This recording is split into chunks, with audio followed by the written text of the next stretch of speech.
Hope this works.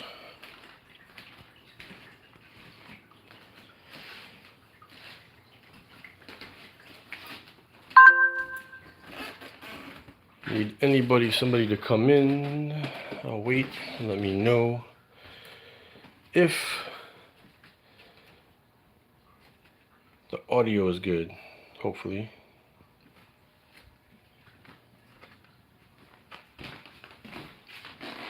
What's up? Alright, we got some people coming in. Is the audio alright? Can you guys hear me? Audio's good, DT says. Alright. It's weird. I was trying to do stories for the last couple of days, like upload stories, and for some reason the audio sounds like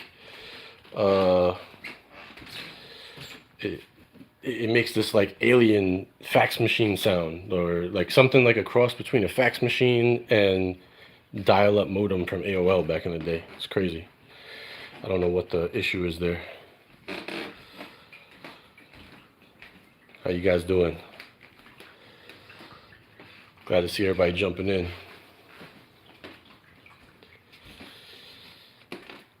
Happy Sunday, you guys. I hope everybody is having a nice weekend. Kiko, my man, what's up? I'm seeing you guys jump in.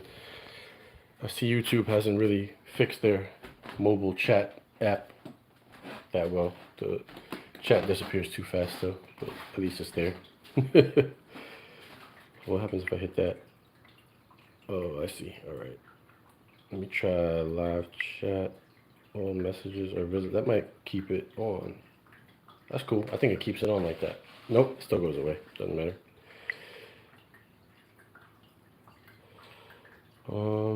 Yeah.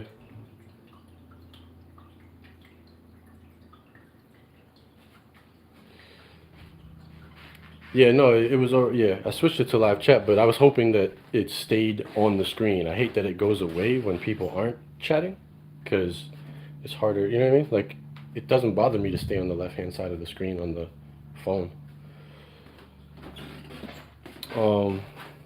Anyway, happy Sunday, you guys. Figured I'd go live. This won't be a long one at all from my phone, unless you guys really want to get into some kind of crazy discussions. But I really wanted to just jump in and troopy troop, what's up? I really wanted to jump in and tell y'all what I'm up to right now. What's up, Carl? Now that the election is pretty much over, I was supposed to actually get a little break from work beforehand. Are we talking more politics? I mean, if somebody wants to talk politics a little bit, I don't mind, but that'll be after I finish explaining what I'm up to. I was supposed to actually start time off from my job right after election day, a little bit of time off, and as you guys probably know, I haven't had any time off, period. I've been working 60, 70 hours a week, which is why I haven't been on YouTube. And also my studio was just trashed up. Like, I haven't even been in there until I think the day before yesterday was the first time I went in there in like 4 or 5 months. So it was terrible in there. Like, everything was messed up. But I didn't have good desks in there as I was expanding, and then I had to work, you know, now that I'm working from home, that changed my need for the studio. I needed to set up a station in there where I could do my regular job and still have I didn't have space for it with the setup I had. So I ordered new desks, which also due to coronavirus, IKEA was not delivering desks at all to my area, because, you know, when coronavirus started, New York City was like terrible as it came to coronavirus. But as time went on, now we're one of the best places in the country when it comes to that. And I finally got them to deliver me new desks, which I still have to put together and set up. But I just wanted to update y'all because I really want to come back and do YouTube more. So the thought process for me was, let me get my normal job situated, because I have separate computer for that, separate monitors. I need more space via different desks. I needed deeper desks, more desks, and I had to actually measure out the room and figure out where I could place everything. But it's not easy, you know, like, it's still not a huge room. And I also started my own business back in 2019, and that deals a lot with production and photos, whether it's photography, videography, video editing, photo editing. So I wanted to set up a station to do that too, which requires different monitors than what I'd be doing on YouTube. Because YouTube, I want high refresh rate monitors, because, I mean, it doesn't matter as much for this channel, but I want to do some gaming, need that. I need more capture cards, all kinds of stuff like that. But I want to also set up a small station for photo editing, which would be like 4K, very color accurate monitors, totally different kind of setup. So it's difficult. I really kind of wanted three areas, within the same room. But I figured out at least how to do it. As far as like space wise and by measuring a lot. I could tell you all right now, if y'all are ever in need of measuring things, this is amazing. So much better than a tape measure. It's a little laser and it will give you your actual measurements really fast. I love it. And it's not even expensive. I think it was like $25, something like that. $20. Runs on batteries. If you have cats, it also makes a great red dot toy for your cats. Yesterday was a great chat. Thank you, Edwin. Yeah, that chat was actually like, I don't know, 50 days ago, but it was a 3-hour chat I did with those guys. And so they broke it down into like episodes. I was kind of hoping, to see that before election day, but since the election was still in full swing, it didn't really matter, like that part of it, but I think they cut it up real nice, and because that's actually the same video from my first interview. It was just we talked for 3 hours, so Rojas and Next Level basically cut it up and make multiple videos out of it. But it's cool. I love what those guys are doing. I'd like to do something along those lines, like at least as a segment of a show, maybe. Not exactly the same, but something similar. Like, I gotta figure it out in my head, I guess. Sort of similar to that. Like, I just love the positivity of it. It doesn't, it's not like I want to do exactly what they're doing, but something that's gotta find something that was very positive in the community to do. What else? So yeah, I'm gonna be heavy working on this stuff today, guys. But I figured, since we do a lot of tech stuff on the channel and we talk about tech and streaming and all that, I was gonna show y'all some stuff that I'm currently working with to get this room set up. And I'll show y'all the disarray that the room is currently in, because I've been working on it. Like I said, I started about 2 days ago. I just started throwing out stuff in there, and it's kind of tore up right now. I'm in the real middle process of things. Still early, but middle process.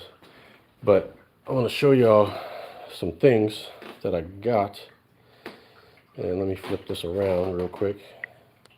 Don't mind my mess really, but so there's quite a few things I got here that I haven't been able to go on. I got a bunch of these, right? This is the Netgear, what's the model of this? GS110 EMX. You got two 10 gigabit ports as a switch and 8 1 gigabit ports. As y'all can see from the cat here, it's been sitting here in my living room for a long time. Because I was waiting on stuff to come. So I have 3 of those, and then one is a one of these is the same switch, but it's not a managed one. The E version right here, EMX, is managed, and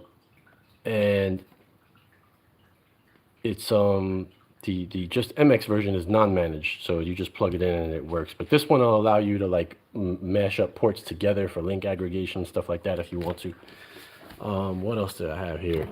So I wanted to redo whatever I still had as far as cable goes. So I got, these are just Cable Matters coax cables, RJ59. It's really basically just to redo my cable cards with fresh cabling and also fresh FiOS splitters, since I have FiOS. I got the four-way splitter and two-way splitters. And let me pull this out of here real fast. What else?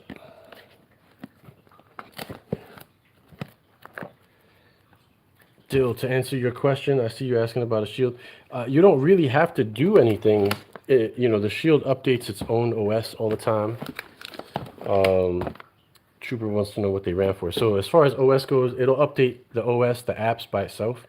Just keep an eye out on different whatchamacallit. Keep an eye out on different people's channels that you follow, whether it's mine or Juggernauts or maybe Rojas, Next Level, whoever you follow, and just say, hey, keep an eye out there and look for any apps that become available that are not in the Play Store, that come out. Like if there's new versions of like maybe app to stream movies or shows, things like that. But basically, once you get it set up, the shield just kind of works. I don't mess with it.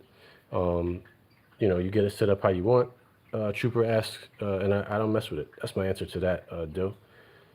Trooper, what they ran for. So here's the deal, right? Let me show you all this real quick. This is the EX. I'm trying to find the non-EX version. Here it is. So here's the two of them. They're the same exact name, right? Just without the E. And they look exactly the same. There's really no difference, except on the E you get this extra, what does that say? Oh, factory default reset. Because on this one you can't change anything, so there's no factory default button over here on the side. This one has a factory default reset button. But here's the deal, right? I was gonna buy all of these because I didn't really need a managed one. These were like I think 180 or something is the regular price on this. And then they went on sale for this. This is like 220, I think, or 225 regularly. They went on sale and made this 175. And when the sale came on, I'm like, wait, it's $5 cheaper than this. I had already ordered one of these. So I just said, instead of ordering more of these, I'm just going to order 1, 2, 3 of those. Because why would I not want the extra features? It's not really necessary for most people, but I actually may, I'm like future-proofing. The reason you want this, the only reason that you would want this, is that you have a web portal you can log into. And you could say, like, let's say you have a NAS drive in your house, right? See, Anthony's asking that question. Here's your answer right now, Anthony. With this model that's not managed, these are all 1 gig ports, and these are 2 10 gig ports, right? You're going to use the 10 gig ports as your backbone. That's what I'm using it for anyway. I'm going to run the major wiring through the whole house as 10 gig port to port. But this is to your devices. So let's say you have a NAS drive in your house and it has 2 1 gig ports on it. With this switch, you cannot plug in both 1 gig ports and double your speed to 2 gigs. Each port is separate by itself. There's no way to combine ports at all. On this one, however, if I take the 2 ports that come out of the back of my NAS drive that are 1 gig each and I plug it in here, I can go into the web interface for this since it's managed, and I can say these 2 ports get their data from one device. And on the device, you set up the same thing, and it's called link aggregation. And now that device communicates to this switch with 2 gigs of data. You probably say, well, why does that matter if, on your NAS drive, that's internal on your network. It has nothing to do with your speed outside on the internet because your NAS drive is inside your house. If you have 10 gig backbone, right, which I'm getting from this side, and let's say you get a adapter for your computer that is 2.5 gigs or 10 gig adapter, I can actually pull the data. Like let's say I transfer a file from my computer to my NAS drive, and my NAS drive is connected like this, and my computer has a 10 gig port or whatever, I will get full 2 gigabits per second transferring data between the NAS drive and my PC, because it's not dependent on your internet speed with your ISP. It's only dependent on your internal speeds, which is what I'm setting up now. So that's kind of how that works. Yeah, TP-Link is good, Troop. The only reason this is expensive, like you could buy the same switch without these 2 10 gigs, right? Like, well, the non-managed one, without these 10 gigs, I have tons of these. They're like way cheaper, like 30, 40 bucks basically. You're just getting 8 1 gig ports. The only reason this costs this much, 10 gig ports are expensive. So that's basically how that boils down. These, but like I said, on the at the sale price at 175 or so, I was like, yeah, I'm gonna just order these, you know. So that's that. The other thing I got, which I think is really dope, man, I wanted to show you all is this, right? So this is from QNAP, who's most known for making NASs, right? This is going to be the main switch in the studio. I actually have 3 of these. There's 3 floors to my house, right?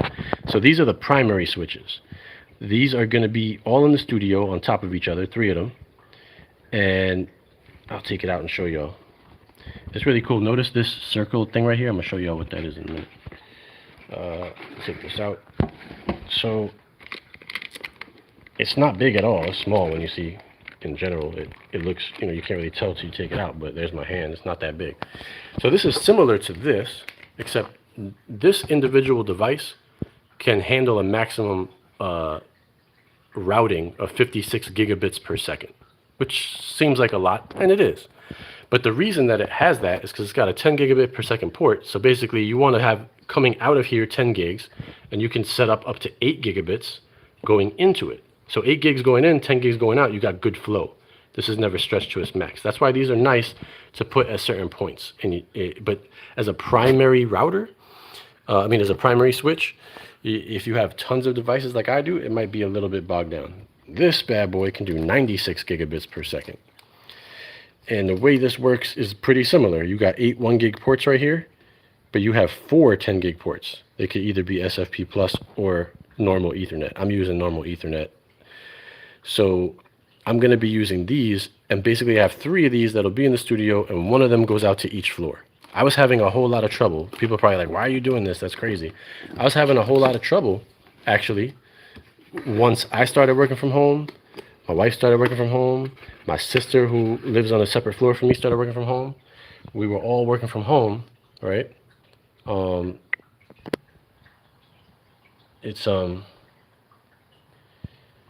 Yes, we know UK Turks has his own APK, Sarah. Thank you for messaging that there.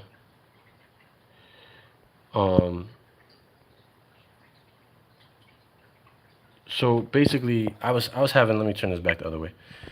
I was having trouble at home, like where I was getting dropouts over my Wi-Fi, getting spikes, and even in my Ethernet at times, with everybody work, because we all work at the same time. And what I do transfers tons of data. I'm taking image files from my jobs network and transferring those image files. No, I did not remove the Gaia build video, Teddy. I saw you ask that twice, sorry. What's up, Michael? So yeah, I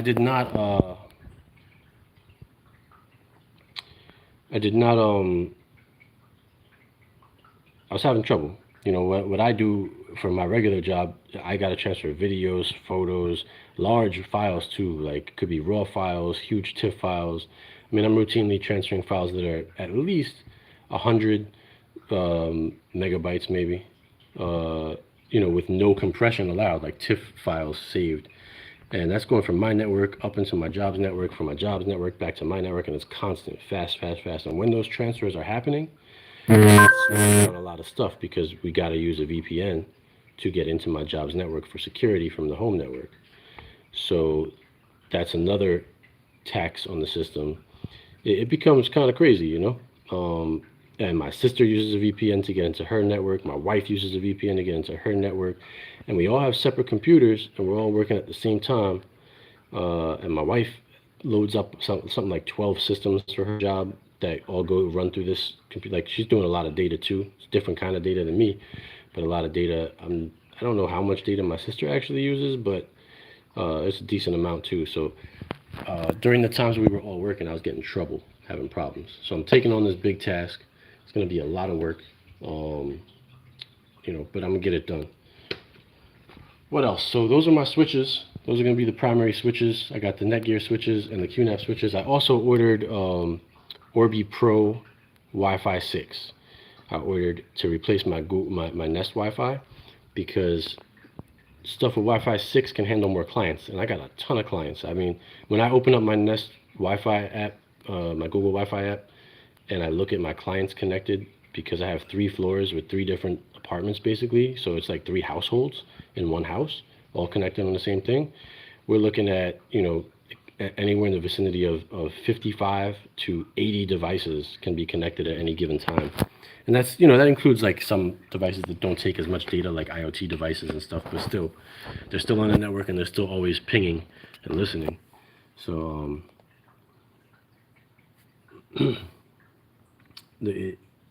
switching over to the Netgear, which is the business version, I got the Pro Wi-Fi 6 version. Wi-Fi 6 is better at handling multiple clients. Everything coming out in 2021 should pretty much have Wi-Fi 6 in it. And I have a lot of devices already. My work laptop has Wi-Fi 6. My photo editing laptop has Wi-Fi 6. My PC that I do the YouTube videos on has Wi-Fi 6, even though I Ethernet plug it. I'm going to Ethernet plug as much of them as I can anyway. It's still better. But, my phone that I'm on right now has Wi-Fi 6. So, things that just come out with Wi-Fi 6, it'll make, there's a point, I wouldn't advise anybody have to run out, unless you're running into trouble like me, buy Wi-Fi 6 right now. But I would say 2021, you start looking for upgrades anytime next year, definitely grab something that has Wi-Fi 6. I was hoping that Google made a Wi-Fi 6 router system, a mesh system, but they haven't yet. They stuck with Wi-Fi 5 on the Nest, which was a little disappointing to me. But the Nest is still a good system. So what else did I get? Raspberry Pis. I got 2 of them, the 8 gigabyte versions, and I also ordered really cheap SSDs to go in them, because they got a case now where you can use SSDs with them. So these are, I think they're called Silicon Power, right? Yeah, Silicon Power SSD is super cheap. 256 gigs is like $30 for the SSD. Yeah, I saw the Raspberry Pi 400 keyboard. I was kind of like, oh, I wish I had got that. But then I thought about it. The one thing you can't do on that keyboard is this. And I really want the faster I/O reads and writes off the SSD for what I'm going to do. I'm going to use these Pis. I got 2 because, I was showing you all the mouse, right? Here's the actual boards, the 8 gig boards. I'm going to use the 2 of those as DNS servers for my house.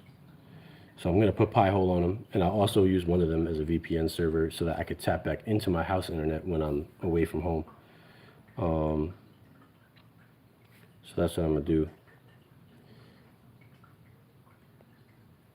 GoPro Donnie says, I just got TCL 6 Series Mini LED. The 2020 version, what HDMI should... always, bro, at this point, you're better off getting any cable that's HDMI 2.1 compliant. Make sure the HDMI cable says 48 gigabits per second. There's no point, like, even if you're not using it, if because like right now, that TV does not have HDMI 2.1. It only has HDMI 2.0. So you can't do 4K 120, even if the panel is 120 hertz. I'm not sure if it is on that TV, but it can't physically take an input at 4K 120 because it doesn't have the ports for it. But, going back to the analogy I did, if you all watched the show yesterday that Rojas did, it's about the straw, right? So if you got water in a cup and you got a straw and you got to drink the water out of the cup, it takes a whole lot more effort if your straw is tiny, like a pinhole, to suck the water out of the cup. And if you make the straw way bigger, it doesn't take much effort from you. Think of your cables the same way, whether they're Ethernet cables or they're HDMI cables. You want them to be as little stress as possible. You want them to say like, all right, if this cable can transfer 48 gigabits per second of data, and I'm only sending through, 18 or 20, what's wrong with that? You know what I mean? Like, otherwise you buy a cable right now that is basically going to get maxed out or close to maxed out on its current gen standard. You know what I mean? So I would just buy that, because then you don't have to buy a new cable later. Even if you're not using it to its full potential now, the next time you get a TV, it's going to have HDMI 2.1 for sure, especially since you just bought one right now. And then you're not going to be able to use HDMI 2.1 because you don't have a cable for it, and then you got to go out and buy another cable. Richard Gabriel. I would actually say, Cable Matters is a good company, but if you go into my Amazon store, I have them linked from Monoprice. Monoprices are actually officially certified. So I would stick with mono price right now because you do get that certification, which Cable Matters isn't giving you, Richard. And Cable Matters is a good company, and I'm sure their cables are good, but you know, handling 4K 120 and 8K, I kind of want that certification right now. So mono price has them. You can get 5 packs of those cables at 6 feet for somewhere in the vicinity of $50. So it's like $10 a cable if you buy 5 packs, which really isn't that bad. I mean, you go on Amazon and you want to buy a 6-foot HDMI 2.0 cable, it's like $6 or $6.50. And you could buy those mono price cables, like I said, right on Amazon. I do have links to them in the Amazon store. I don't know if one of y'all like want to link the store, one of the mods up in here. If you have the link to it, you could throw that up. Can I speed up the network using a VPN? Not usually. The VPN is more about security than speeding it up. Although if your ISP is throttling you and you're trying to stream, then you might actually have a better experience with a VPN. But other than that, and Blade, I 100% agree with you. The X900H is the best bang for your buck TV on the market right now. That is what I have in my living room, and I love it. So that's what I got, guys. The last thing I wanted to show y'all, because these things are good. Also, those QNAP switches, the white one I was showing y'all, those are like $300, and that seems expensive. But when you look at anything else that has 4 10-gig ports and 8 1-gig ports, you're talking about pretty much doubling that price. So that's actually a great deal per se, even though it's not cheap. The other thing you could get, it's just becoming more accessible. So I got these. These are small little 5-port switches from QNAP. Do you see that? 2.5 gigabit per second ports. So you can plug up any devices 2.5 gigabits per second. And these are like around $100 or a little under $100 for these switches. These are not managed. They just plug right in. This will be like at the end or something. You would put this in your TV cabinet and say plug devices into that from there. You know, again, it's a future-proof thing. You don't necessarily need something like this right now, but what I'm doing right now is so big, so much work that I don't want to do it again. It's a lot of work. I'm gonna show y'all what I mean by that. Why is this thing not like switching around? There we go. All right, so what's up, Yo-Yo? So when I say it's a lot of work, it's all the switches, right? But here I am, I'm on the first floor of my house. This is where I actually live, right? So y'all can sort of, there you go. There's a lot of plants up in here right now. But I've been working my job right off that table back there since March pretty much. And my wife works over there. That's where I used to do my videos. You see that step in the background? Let me see if I can put my finger there on this. Right there, that little step. That's where I used to do my videos back in the day. And now my wife works there. That's like her little office area, but it's right next to the living room where I've been working. That's why that table's a mess, because I've been working there since March and sitting on the sofa while I work, right? But now, again, going back to mono price, these are, I want to show you all these. That's a Cat 8 cable, 24 AWG for the gauge, right? These are thick boys. They're basically like the thickness of a coaxial cable. You can get 26. You can get 26 AWG. They're thinner. They're a little bit more like normal cables. But these bad boys, Cat 8, can do 40 gigabits per second speed, and they're certified. Again, straight from mono price. I also have them in the Amazon store. There's all kinds of different lengths, different whatever. But they're basically like just about as thick as a RG6 cable from coax.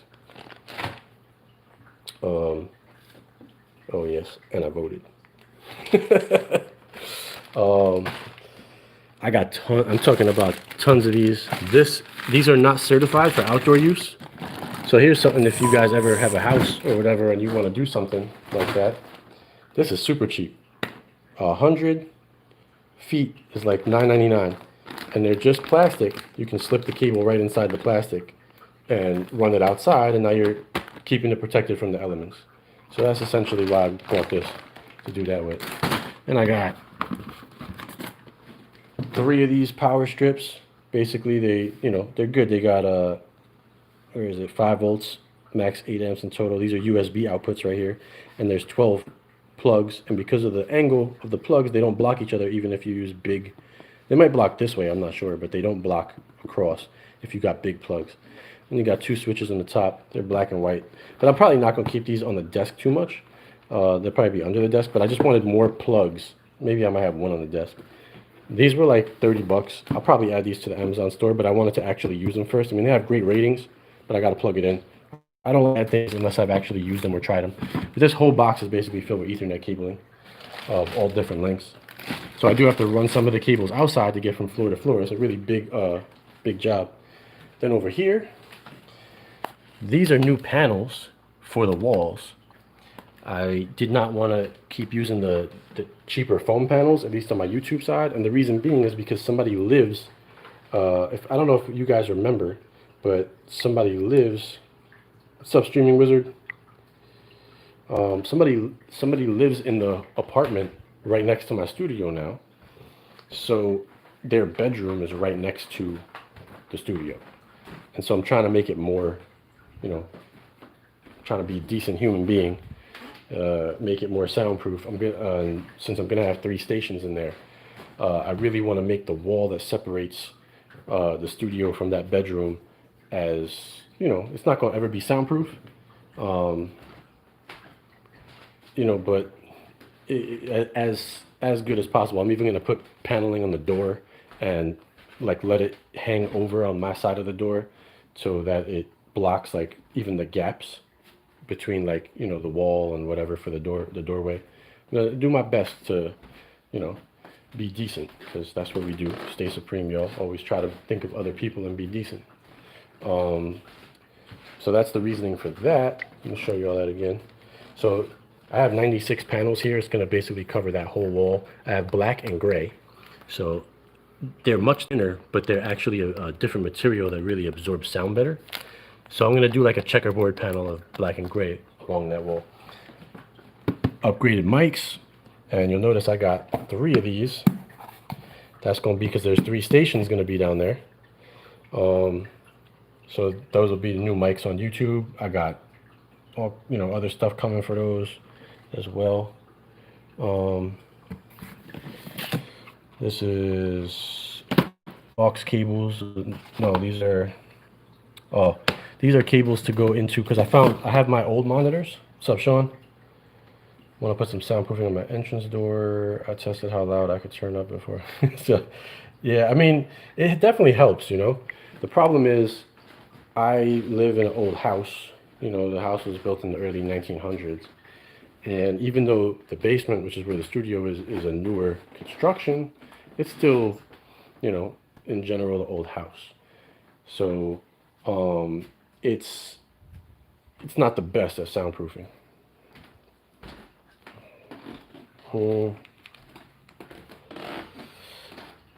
Yeah, so Blades asked me, dude, Lenovo, honestly, if you want a workstation type laptop, which I believe that ThinkPad X1 is, Lenovo's a beast. If I had to buy a laptop as a workstation, like, and I'm not concerned with size, because Lenovo's are never small. You know, they're thick boys, but they make really good laptops, honestly. You know, so I have no concern about telling somebody, hey, yeah, sure, go ahead and get yourself a Lenovo. Lenovo, you know, they do sell ones that aren't designed for work, and I can't really comment on those, but I'm sure they're okay, you know, but they're definitely durable, especially the workstation type ones like they gave me for my job, to do my job from home. Beast of a machine. I'm about to plug, I don't even need a Thunderbolt adapter. I have, it comes with an Ethernet port, and it has 2 Thunderbolt ports that are capable of, each one can output to a 4K monitor.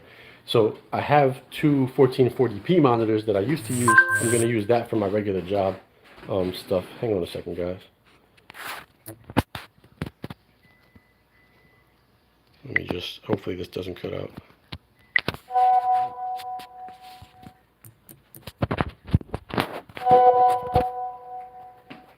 All right, or whatever. I'm back, right? Y'all can see me? Y'all hear me again? All right, cool. So yeah, I had to answer a text, and I guess it just automatically paused. Give me 1 second. I'm gonna go out into my hallway and go downstairs and show you all the room. But I think my sister is in the process of coming in. And I got, hey, we should go outside. It's so nice out today. And I'm like, I'm on YouTube right now, like, because she's not home. And she know I got to do all this work, so I'm kind of confused. But let me show you all this real quick. Y'all are gonna laugh. So I exited my apartment. This is like the hallway. This is crazy right here. This stuff right here is all stuff from a car, literally. But I'm missing one part. That's to redo the whole suspension. I'm missing one part that hasn't shipped yet. Supposed to ship at the end of this month, but it's already gonna be winter, so I'm gonna wait until spring to redo the suspension on the car. These are the desks that I ordered, right? So this is the legs, the whole leg part. It's got actual sturdy legs, not like the crap that I was doing. Not that like the crap I got now. And then I don't know. It's so hard for me to like saying rotate device. Yeah, rotate it. Hopefully that switches on the screen for y'all. I don't know. Hold on, let me see if it'll work. No, it's switching back to me. That's so weird. All right. Or it's on the lock. Whatever the case is, it's a way deeper, bigger desk. I mean, obviously there's some padding in here, but it's much deeper. These are the actual desktops, and they're solid. So, you know, the fact that they're solid makes the fact that they're solid, I can put up to 200 and something pounds on them. Whereas the desks I have now are, made out of honeycomb cardboard. So let me go down here. So I'm in the basement now. I'm gonna hit up the studio for a second, which is total disaster because I'm digging through everything and I started chucking stuff out. But kick the light on in here. Show y'all how crazy this is right now. Just want to show this to y'all so y'all can see what I end up doing. So you see that's where the paneling was that I had. I started taking it down, but the paneling is going to go all the way from that wall, all the way across to here and all the way to the window, the new panels. It'll go like that in a checkerboard pattern. And then I'm going to do some paneling on that door too. This is the closet. I'm going to have to do something with it because are those tall desks by chance? No, they're just IKEA. These are those Alex drawers, which are really popular. And then I screwed in these furniture legs on them, and they are adjustable. So I just got a little bit more height with that. This is where I usually talk to y'all from when I go live on YouTube right here.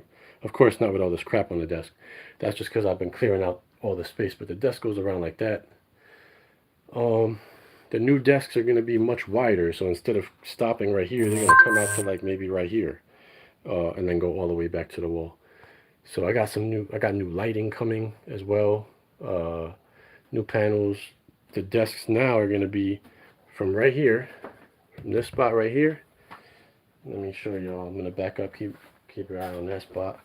So it's going to go from that spot all the way to the corner, all the way down to the end. There's the AC that I use in the summertime. The AC won't even fit there. There's only going to be about a foot, a little over a foot that I'm going to have for this.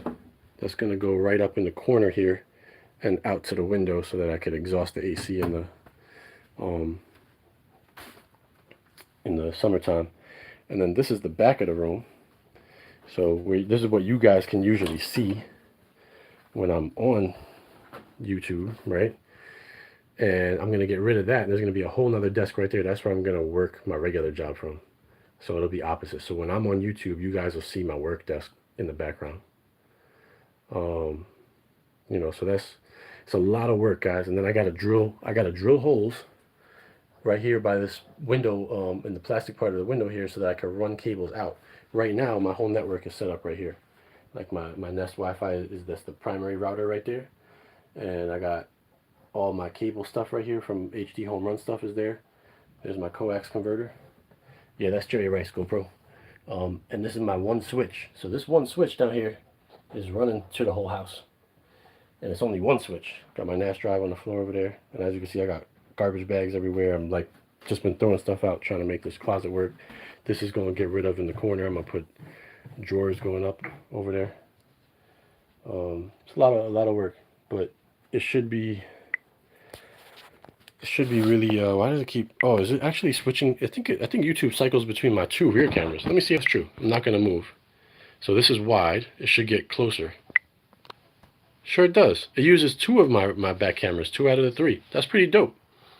So I get the zoom and the ultra wide. Then it goes back to me. That's definitely cool.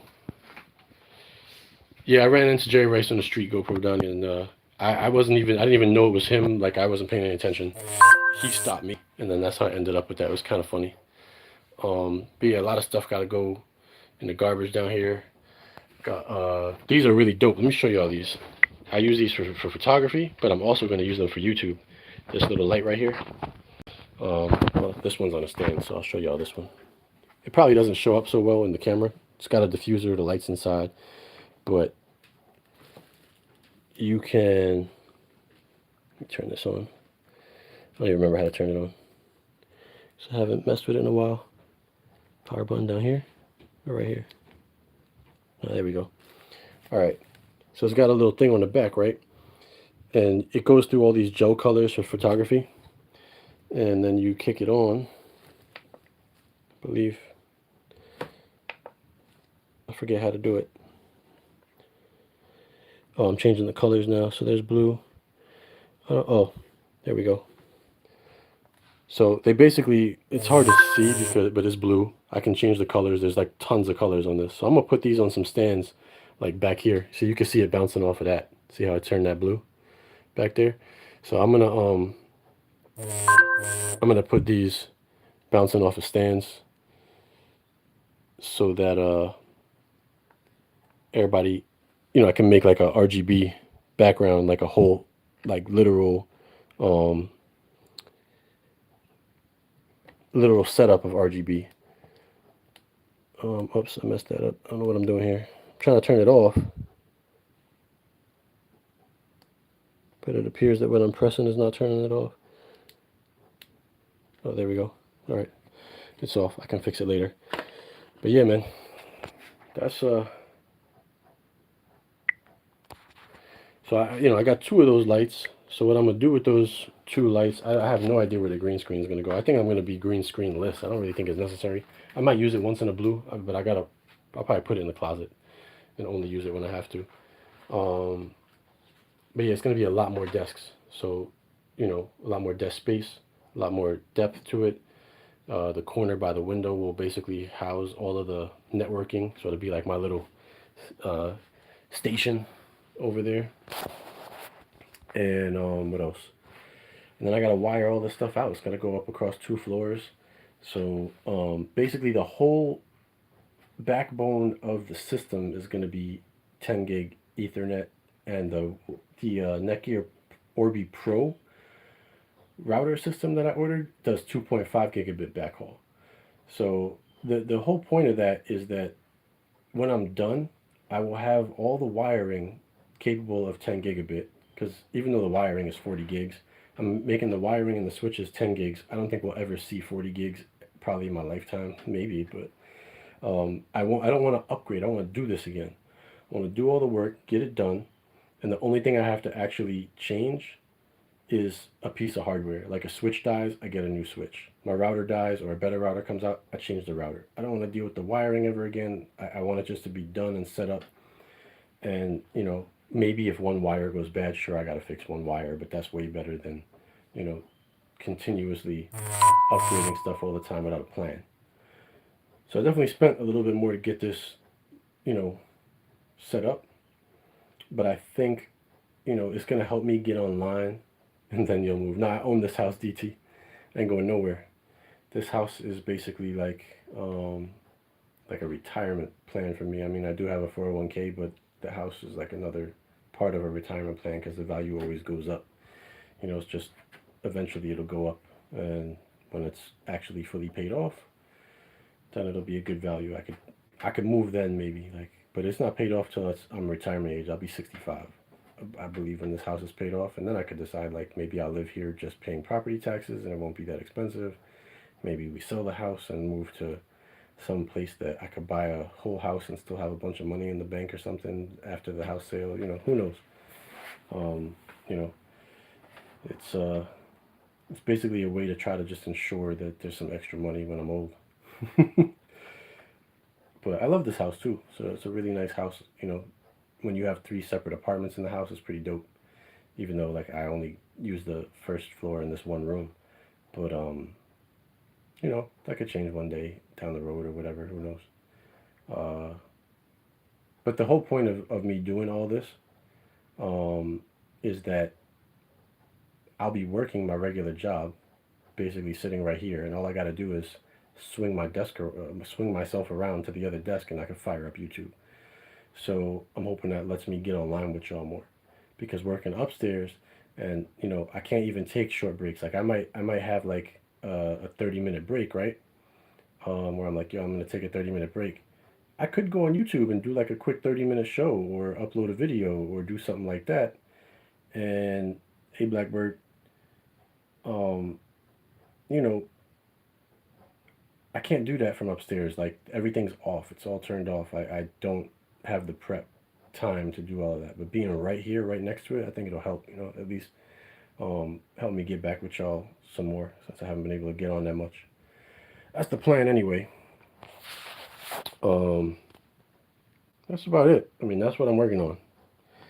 So I have the other computers already. I have my laptop upstairs for work. I have my laptop upstairs for my photo editing, and I got the whole thing mapped out for how I want the stations to be for each thing.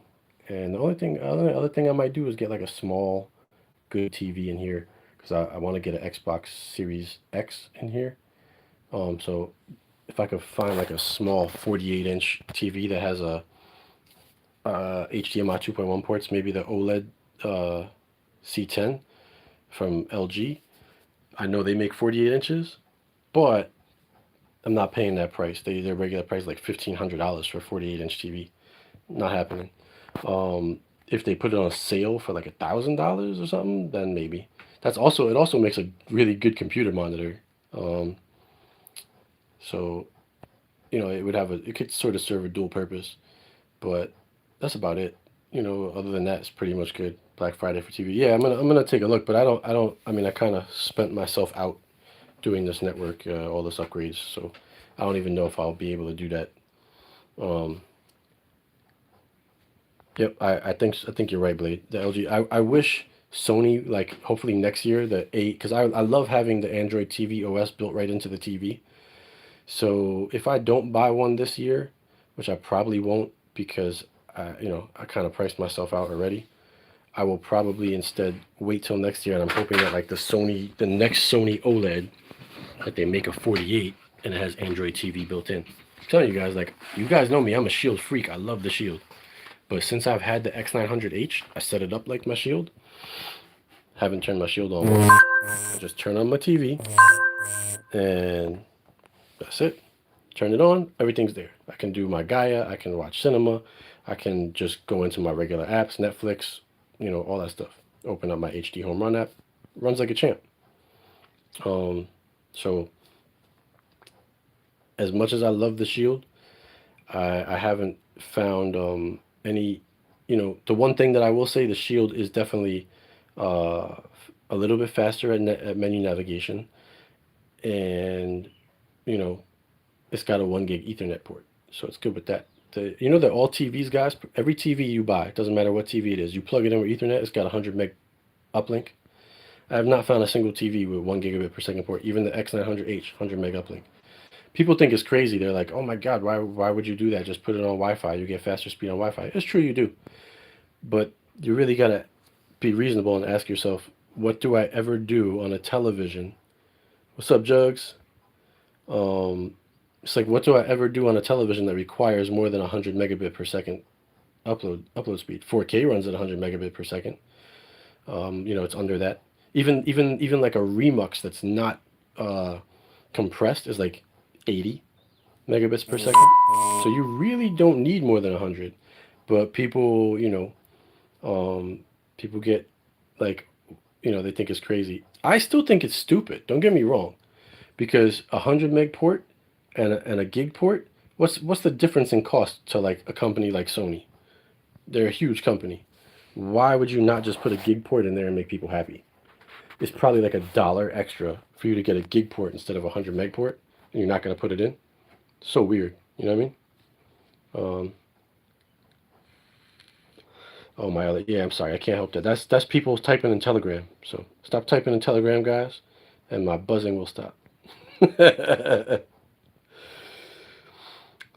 up, JJ?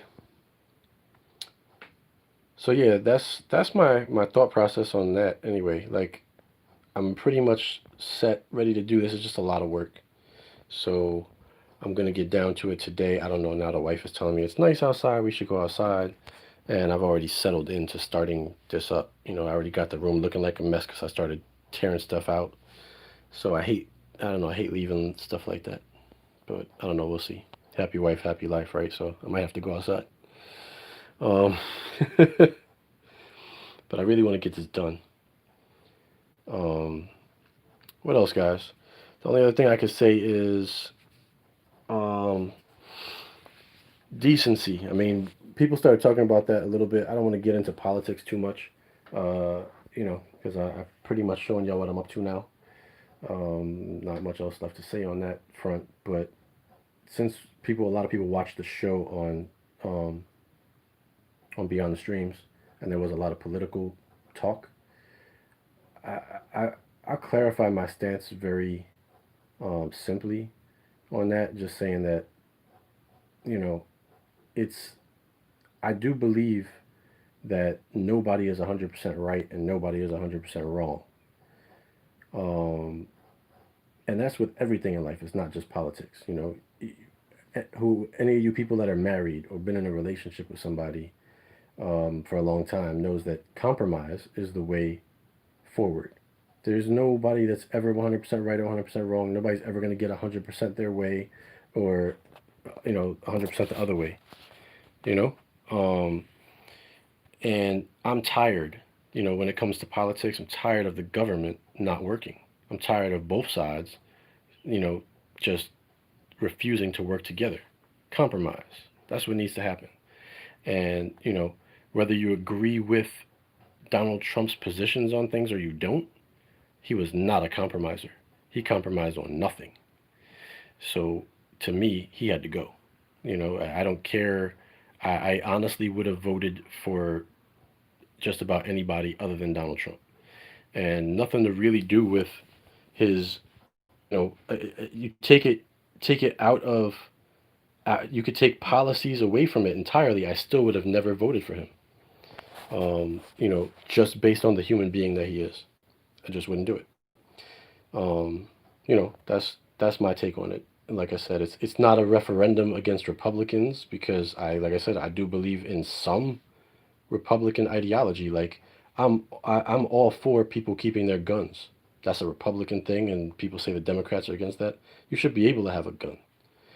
What I'm not for is, everybody in New York City able to have a handgun loaded in their car as they're driving around. Because if any of y'all have ever been to New York City, people get road rage and they'll start shooting people. You know what I mean? Like there's certain, you know, ruling for it. Like, but I don't think you shouldn't be allowed to not have a gun. You know what I'm saying? Like, as long as I think you should definitely be sane and somehow certified sane to do so. Stuff like that. I'm not. You know what I mean? I'm not. I'm not. I'm not against. There's certain ideology that I say that makes sense on both sides. Um, so I, and I don't. I truly believe that compromise, like I said, for everything, is the only way something's going to get done. For everything. Look, we still don't have another stimulus package. Look at the economy. Look at how many people are out of jobs. Look at all that. Why is there no stimulus package again? And now we're definitely not going to have one until January. And meanwhile, all these people are getting and here's the thing. I'm a very big advocate for people that are on the poorer end of things. I don't, I do believe, and there we go. I'm more of a democratic ideologist when it comes to that. I don't agree with anyone that abuses the system their whole lives, but I also recognize that there are disproportionate opportunities available. And living in New York City, anybody can see that. I can understand why somebody that lives, um, you know, somewhere else in a much more rural area or doesn't have exposure to. I mean, I live in a nice neighborhood now, but I grew up in a terrible one, and they are literally 5 miles from each other. When you're in that kind of environment, you can understand a lot more easier, um, you know, differences and things that are available. I can see the different ways that the police in different neighborhoods, you know, just within a 5 mile radius of where I live. So to say that everything is equal and everyone has exactly the same opportunities is just not wrong. Um, you know, I mean, it's that's just not right. So let's impeach Biden. He's not even a president yet.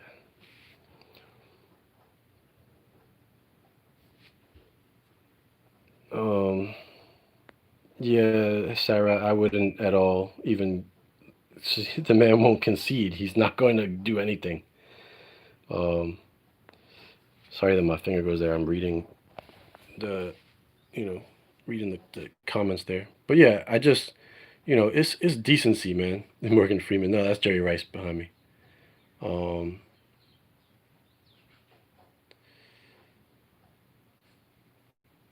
yeah, see, Anthony says he's a Republican and so tired of both sides in politics altogether. That's how I feel, man. Like, I like I said, I don't. I have in my life voted for Republicans and Democrats, and I think that anybody that is a one side 100% of the time always is not using their own brain.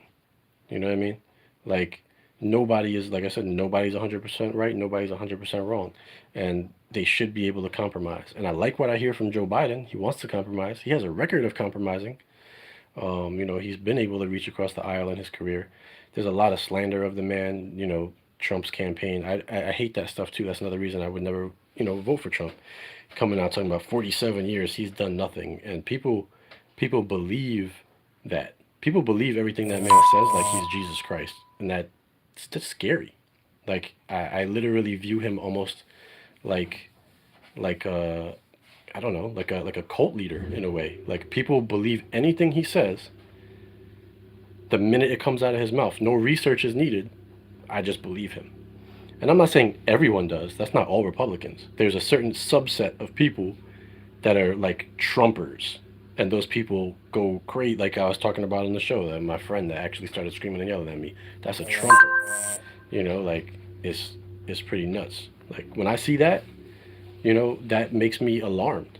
I'm alarmed at that because, I think back to like history and, I'm not going to compare Trump to Hitler as far as like, what he's done, but the mentality that people have for Trump is the same mentality that people have. Somebody's ringing my doorbell. I don't know who it is, whatever. There's the same mentality that people have that they had towards Hitler. Like they're just incessant belief. Yes, Carl said, both sides have radicals. I don't even like that term. I don't like to call people radicals, really. Um, they're because all those terms do is mess stuff up. Like they really. Yep, I agree with you 100%, Kiko. Like here's the thing with Trump, right? We talk about compromise, right? This is what my referendum on Trump as a person, all right?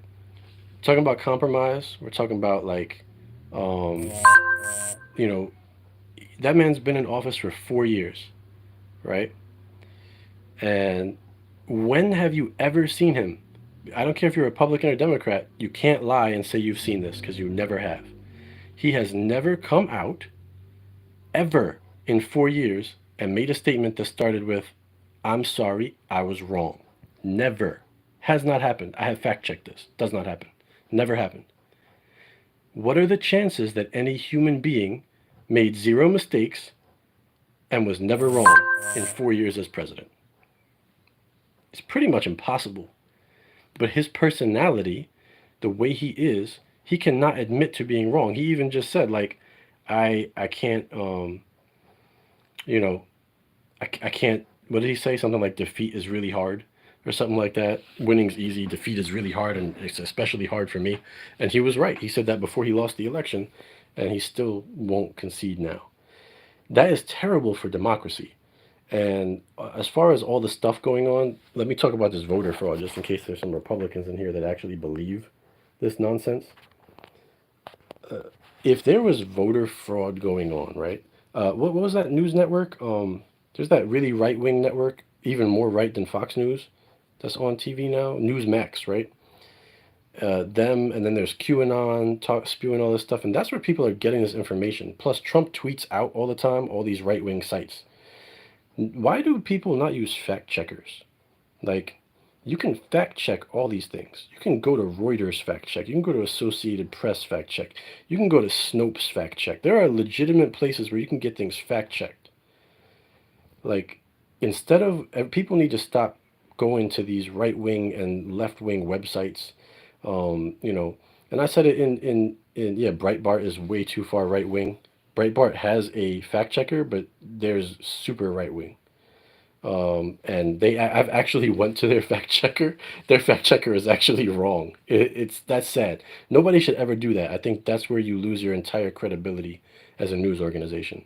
If you actually make an incorrect fact checker, because facts do not include bias, and that's why fact checkers are great. People get too much bias in the news. What are the chances? I'm gonna tell you that right now. GoPro Donnie. First of all, 100% of the mail-in ballots were not for Biden. Biden won about 80% of the mail-in ballots, so 8 out of 10 nationwide. Okay? And I'm going to tell you exactly why right now. This is very, very simple. It's common sense, and people are turning it into a conspiracy fact, right? Here you go. You go to look at the whole, hold on, I'm just trying to read back to this. All right, so, here's the basis of it, right? 80% approximately nationwide, Joe Biden gets the mail-in ballots. Why?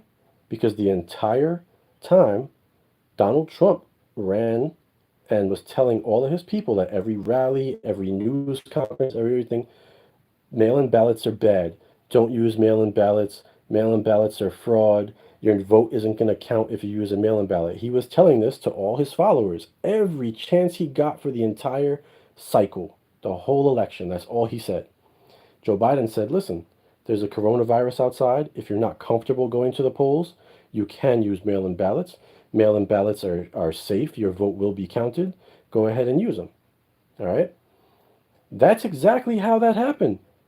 Okay? People are like, oh, there's no way. Trump was up 700,000 votes in Pennsylvania, right? 700,000. Why? Because they counted the in-person votes first. Then they count the mail-in votes after, and Biden slowly climbed back in and climbed back in.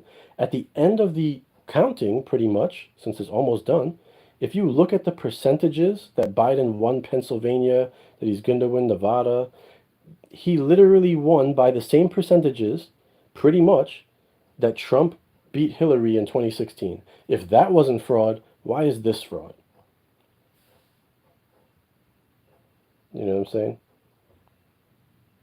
I don't know about his spam emails, Tony. All I know is what he said all over the place on TV was never, ever, ever. No states had more votes than people registered, Sarah.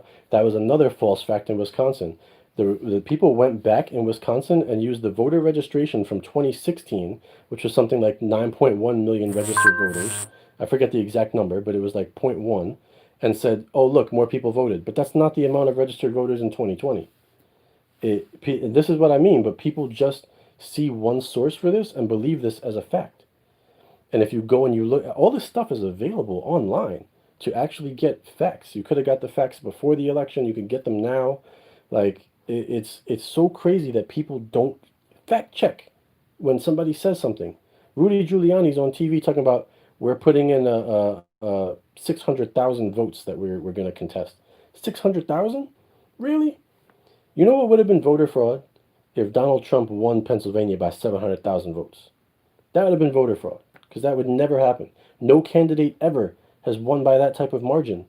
So it's, and the crazy thing is, I work for the news. The news has known this and has said this from the beginning of time. Like, not the beginning of time, but the beginning of this election cycle. Everybody knew, because the mail-in ballots were going back a long time ago. And the people were saying it. We're getting lots of mail-in ballots long before the election. People were requesting lots of mail-in ballots way more than ever. So everybody knew that any state that was going to count the polls first, because that's easier to count, they're already scanned, the people that went in person, they're going to put those numbers up first, and then they're going to count the mail-ins, because they got to go through them, make sure that they're correct, scan them. You know what I'm saying? Like, it's crazy to think, like, to make this conspiracy theory about fraud. It's absolutely nuts. And I'm going to tell you why there's no voter fraud right now. All right? There's no widespread voter fraud that's going to change this election. I'll tell you exactly why. Let's just use common sense for 1 second. This is going to be the most simple thing I could ever give as an analogy, right? Donald Trump goes on Twitter and says, voter fraud everywhere, right? This is all he's saying. I won by huge margins, voter fraud everywhere. Okay, where's the proof? How many lawsuits have you filed and how many stuck? You know what happens when, like, let's say I'm in jail. That means I already had my trial. Think of the trial as election, okay? I lost my trial, my election, so I'm in jail. I want to get out of jail. I need what? A lawyer. So think Rudy Giuliani's the lawyer. Trump wants to get out of jail. He wants to try to win the election. Same difference. It doesn't matter. I'm using it as an analogy, right? So if my lawyer sends something to a court that says Lee deserves to be out of jail because Lee didn't do it, but provides no facts, the court throws that out. Lee ain't getting out of jail, and Donald Trump ain't getting into court to have anybody hear anything without a fact. Okay? That's why all these things are getting thrown out, because there's no facts. He says he has proof. I know. Where's the proof? If you had actual proof, first of all, a lot of these places, people are like, oh, the Democrats are what Democrats are in charge in Georgia? None of them. Who's in charge in Arizona? Not Democrats. Who's in charge? Like, and it's crazy to say that it's a Democrat thing. Meanwhile, homeboy won Georgia, and Georgia everybody in Georgia that's an elected official at the highest level that's in charge of these things is a Republican. And it's the same exact trend that you see happening in Pennsylvania. And it's happening for Trump in reverse in Arizona, because they counted the ballots the other way in Arizona. So you can actually see it working in reverse. But here's how you know he has no proof. He set up a hotline asking for people to call in with proof. You don't need to do that if you already have proof. That's like the police putting up something saying, call Crime Stoppers, after they already caught the criminal. Who the hell does that? That makes no sense. Nobody would do that. The police don't do that. Call Crime Stoppers for the criminal we already caught. Don't happen. You don't need that if you have proof. He has no proof. And he's undermining the democracy. It makes me sick. You know what I mean? Exactly, Yo-Yo. If Democrats were trying to rig the election, they did a terrible job with the Senate, because they lost Senate seats. It makes no sense. If they were rigging the election, they'd have the Senate. They'd have everything. They wouldn't have lost seats in the House, too. Like, if you're going to rig it, you're going to rig it. Giving yourself a president by himself doesn't give you any power. Like, the president by himself with a Republican Senate can be just as a stalemate as it was with Obama, just as a stalemate as it would be with Trump if he had a Democratic Senate. So, Democrats control the Senate. So it's such a ridiculous, false, baseless claim. And it really undermines the democracy in general. Like, it's terrible. It really goes bad. I'm trying to stand this up a little bit. But yeah, it's just... But I expect nothing less from, again, not even talking about his politics, just the person Donald Trump. From what you see of Donald Trump, I expect nothing less than a man that won't concede an election, that would rather, try to delegitimize democracy than lose. That is how much that man is against himself. Like, he can't stand himself losing. And I can speak to Donald Trump way better than a lot of people because Donald Trump is from Queens. I'm from Queens. Donald Trump did all his business dealings in New York before he became the president. You know, tons of stuff was all in New York. And Donald Trump was a crooked ass businessman. That's why he didn't win New York. Donald Trump was always, as a person, a scumbag. All right? That's just what he was as a person. Again, I'm not saying I disagree with everything he did in office. He did a few good things. When he signed that bill and got a bunch of prisoners released from prison, that was good. When he sent $35 million to child trafficking victims' families, that was good. You know what I'm saying? Like, there are things that Donald Trump did that was good. You know, like, it's crazy. Like, what? Hillary told Biden not to concede? What are you talking about? Biden. Why would Biden concede? Biden's winning. But yeah. Anyway, Trump is just, he's never been a decent human being, and that's Trump's. You know, that's just what he is. It's like that's not the only thing that matters at all, but it matters. You are the leader of the free world. You need to be a decent human being at least. It's crazy. I think the problem, Buzz, is that most people don't know that. They like New Yorkers knew that, but there's so much division in the country that like people in the South or like heavily Republican states would be like New Yorkers are lying, or those Yankees don't know shit, even though we grew up with Donald Trump. Like, we know who he is. So it's that man was using steel from China to build all his buildings in New York. That man was getting people to do work for years and not paying them. He's been in and out of court in his businesses forever because he got people to do tons of work and didn't pay them. And then we elect him president because people think he's a great man. I don't even understand that at all. Like, and that's the problem though, is that people were reporting this. The news was telling you this. You know what I mean? And people just went fake news, fake news. It wasn't fake news. It was true. Like, he's ripped off tons of people. There's tons of people that Donald Trump owes money, a lot of money to, and all those loans that they're talking about that they found out about, that's all legit too. Like, and again, I don't put a referendum against sane Republicans. Y'all cool? I got no problem with it. You know what I mean? Like, y'all cool.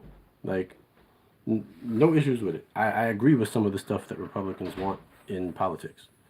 Donald Trump is just not a sane Republican. And I don't believe that most Republicans want Donald Trump's voice to be their voice. Because y'all have to know that he is not a good man. Y'all have to see that what he does is not legitimate. You can never not be wrong. Like, it's just, none of that makes any sense. Everybody's wrong sometimes. This man can't admit that he's wrong. These are not traits you want in a leader. Like, imagine if I came on this is like way smaller scale, but imagine if I came on here, right? Think about this, guys. If I came on YouTube and somebody came out and said, Lee's wrong about this, and Lee's wrong about that. And every single time somebody came and said that to me, I was like, nope, I'm right. Imagine if all y'all in the chat, like, tried to correct me about something that I said, and I wouldn't even think that you might be right. And I just kept going, no, you're wrong. And you're wrong. And that's the way, that was my tone to y'all. I wouldn't have the subscribers I have. Y'all wouldn't be here right now. Y'all be like, I ain't watching this dude. This guy's full of shit. Because he ain't never wrong. But yet, it's okay that Trump ain't never wrong. Like, people, I don't know what it is. There's some kind of mentality that is happening. I call it, like, it's the era of disinformation, but it's also the dumbing down of America. And it's not to say that people are dumb, but that the system is telling them and putting them in a position to not educate themselves.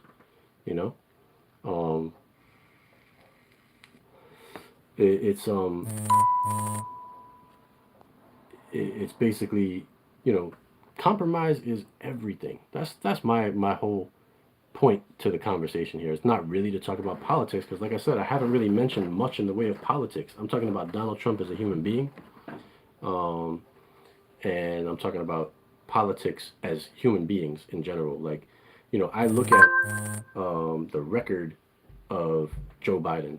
It's completely untrue that he's done nothing in 47 years of politics. Is he perfect? No. Has he done things that are wrong? Absolutely. Has he admitted that they were wrong? Absolutely. And, that is something that um, you should look for as a better quality than somebody that swears they're always right. It's okay to be wrong, guys. That's okay. It's okay to, and people automatically throw out stuff like that whole, I mentioned it in Rojas's show, and on that show, it's like,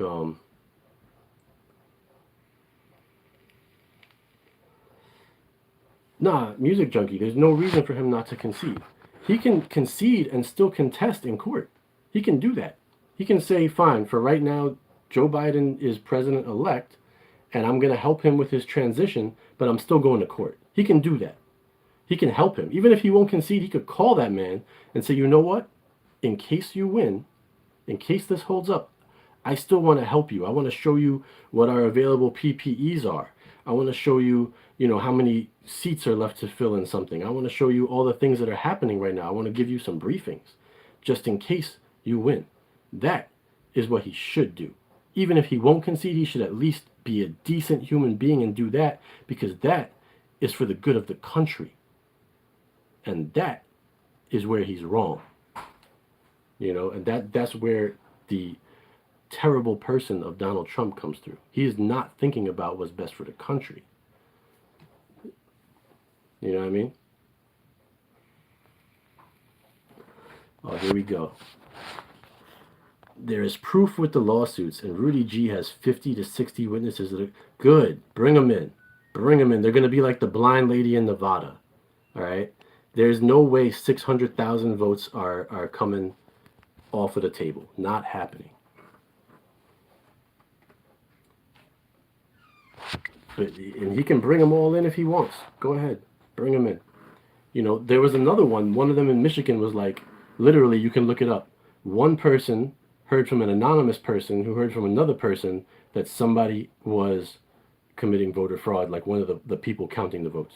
That was literally what was brought to Michigan as part of a lawsuit. One person who would name themselves heard from an anonymous source who heard from another source that doesn't want to be named that this one particular person that was counting votes was counting them improperly. That ain't a lawsuit, guys.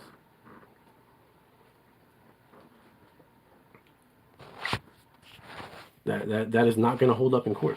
So you need legitimate, actual proof, and he doesn't have that, which is why they keep getting thrown out over and over and over again. And those 60 people you're talking about are because they set up a hotline trying to get proof, which means that Trump was already telling everybody and getting people fired up about voter fraud with no proof.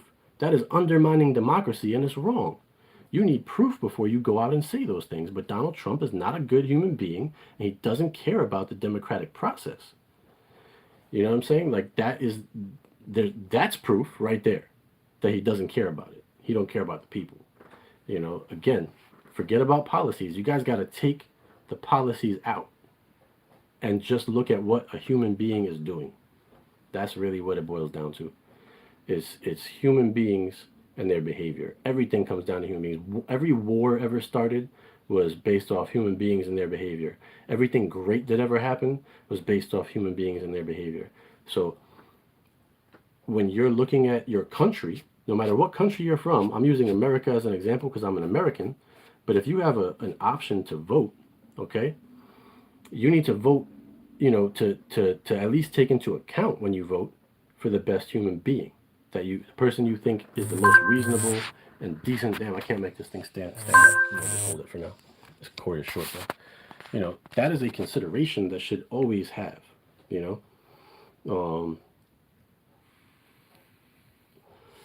so it's crazy. Like I could say the same thing. I didn't like the way Hillary took a while to concede when she lost. All right. Um, Wait, did somebody literally just try to say Obama and Biden didn't believe in a peaceful? Are you kidding me? Wow. I don't know where you get your news from, Sarah, but Obama was sitting down with him and trying his best to give him a transfer of power, and it was all over the place. You can literally watch it.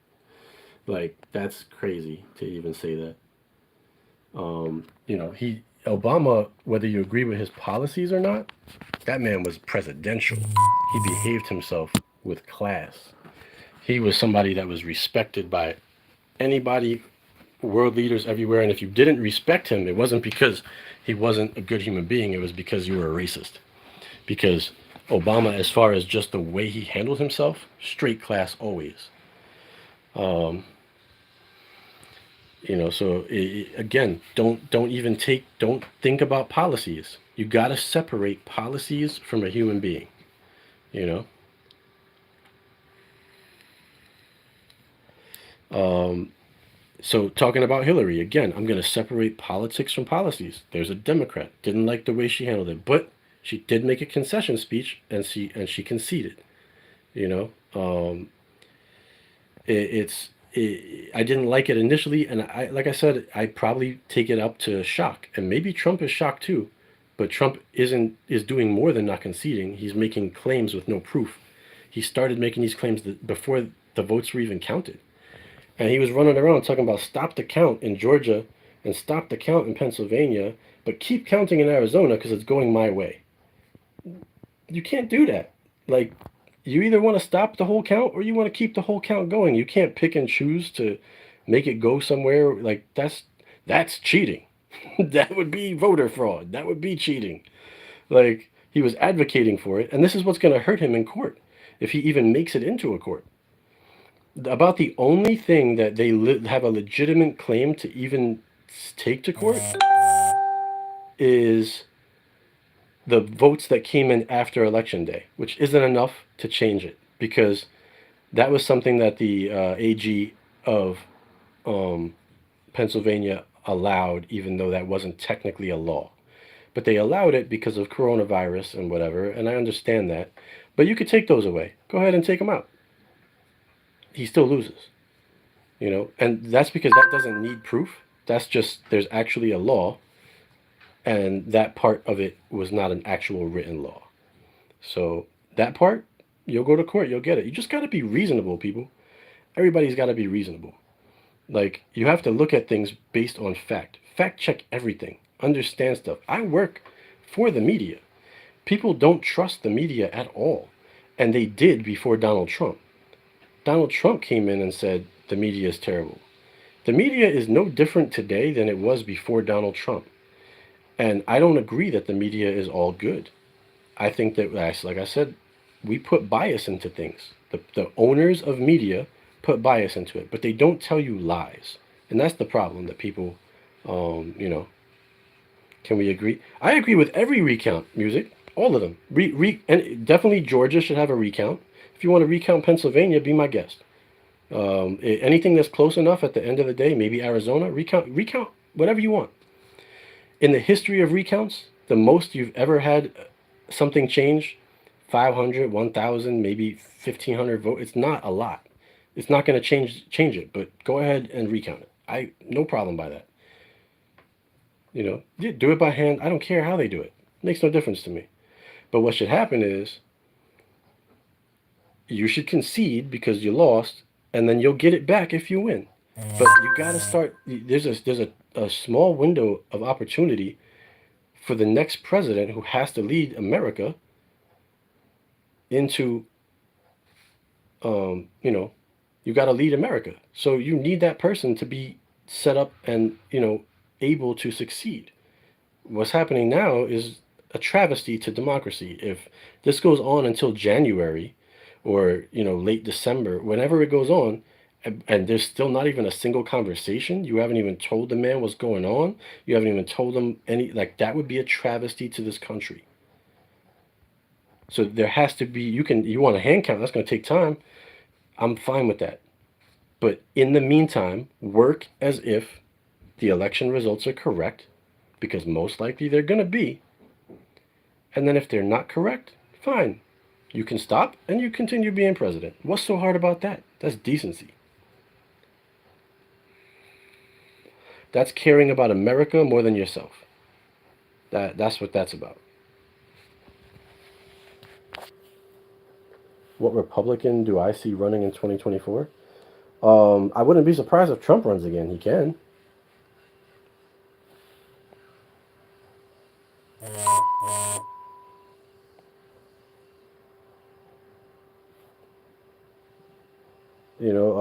I don't know who else.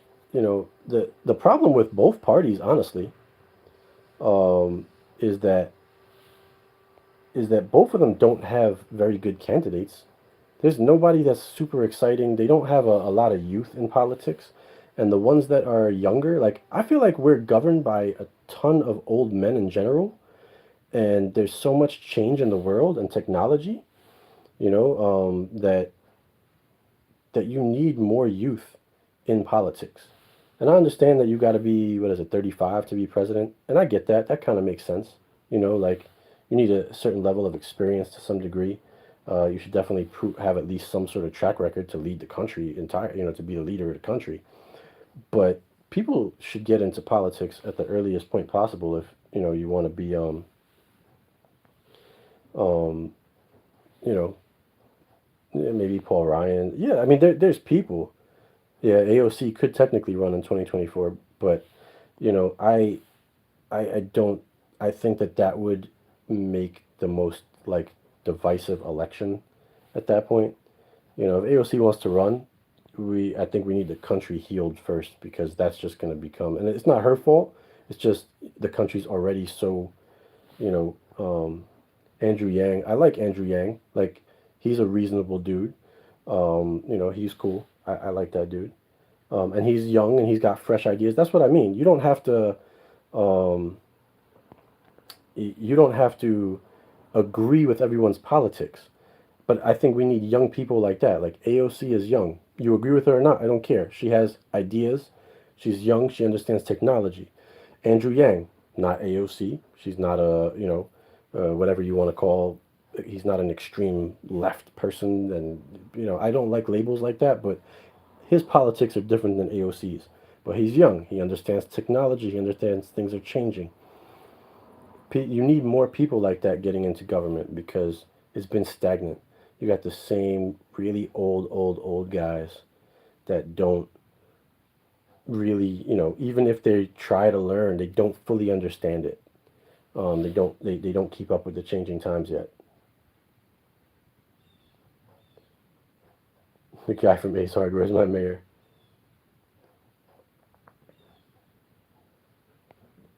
I'm not sure what half is going on.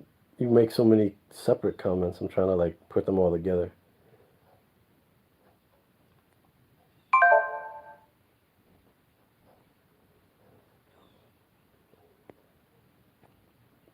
But yeah, like, you have to legislate.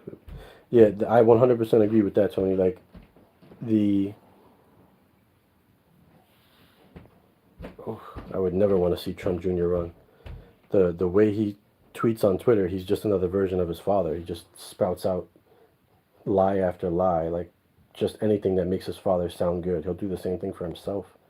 We just have Trump 2.0. Yes, I mean tech other than Twitter. I'm talking about changing technologies, you know, um, and just the changing world in general. Like, it's people on both sides of the aisle need to change and be more aware of what's happening in the world aside from just this country has nukes. Like, you know, there's so many things going on that could have impact in the world in general. And technology can help the world so much and hurt the world so much. And, you know, it's, like, let's take a look at Twitter too, right?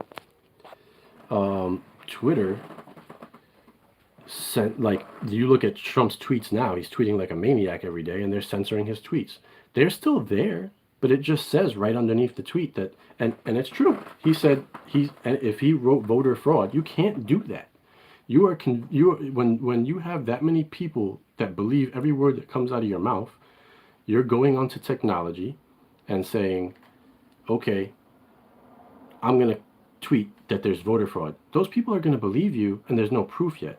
You can say that if there's proof, after the proof is there. If there's no proof, you can't just go around saying that stuff. Like, you're undermining democracy. Biden is a travesty. I don't know, whatever. Biden acts like a decent human being. So, I don't know.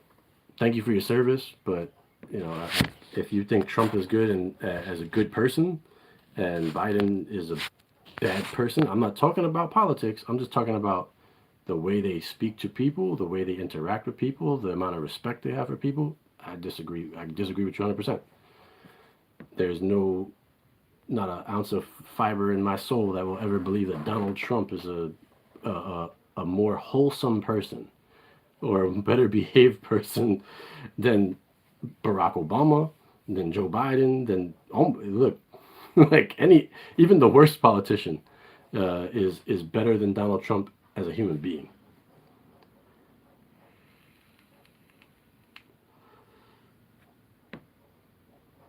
And again, not politics, just being a human being.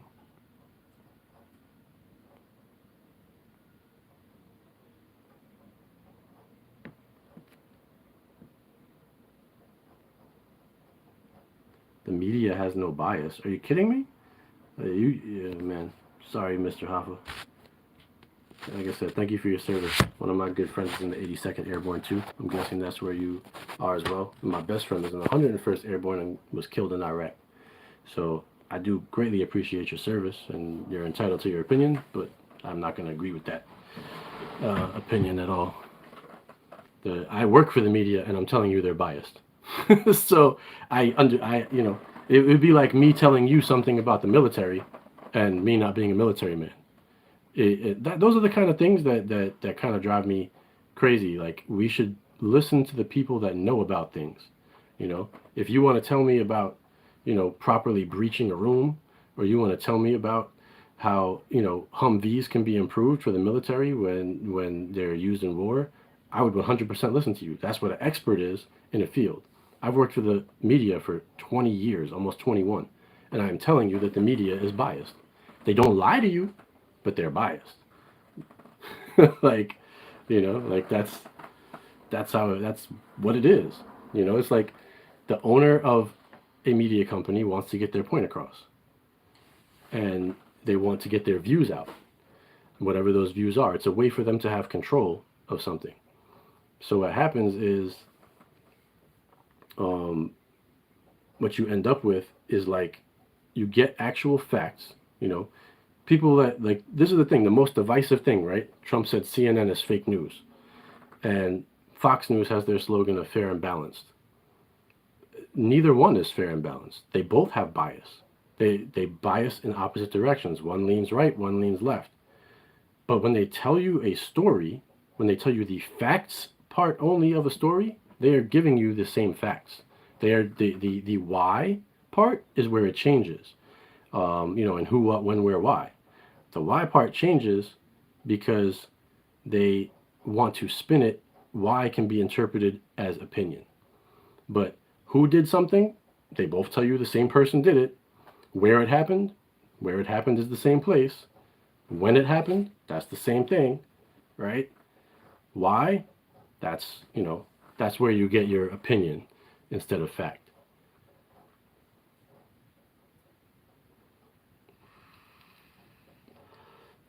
So, I mean, we just got to be more objective as human beings. That was my whole point to this part of the live feed. Just, we need to be objective. Don't look at everything through a political lens. If you bleed Republican, if you bleed red, or you bleed blue, stop it. None of those people really care about you that much. They don't know your name. They're not going to be here like people going crazy over Donald Trump. Even if he won right now, he'd be here for 4 years and he'd be gone, and he couldn't be your leader ever again. Like, like, he's going to come and he's going to go. People that loved Obama to death. I thought Obama was a great individual. Did I agree with everything he did as president? No. But he was class for America.